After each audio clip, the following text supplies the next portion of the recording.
ઇનોવેશનનું પરિણામ। આ ઇનોવેશન કરવાથી વિદ્યાર્થીઓએ બહારના ફૂડ પેકેટ ખાવાનું અને જંક ફૂડ ખાવાનું બંધ કર્યું, જેના કારણે તેમના આરોગ્યમાં સુધારો જણાયો।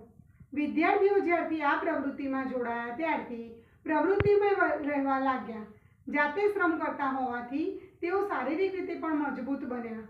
વિદ્યાર્થીઓ વિવિધ પ્રકારના ખેતીના ઓજારો અને વિવિધ પ્રકારના ખેતી માટેના શાકભાજીના બીજ અને દરોથી પણ માહિતગાર બન્યા, જેના કારણે વિદ્યાર્થીઓમાં પ્રકૃતિ પ્રત્યે સભાનતા કેળવાઈ।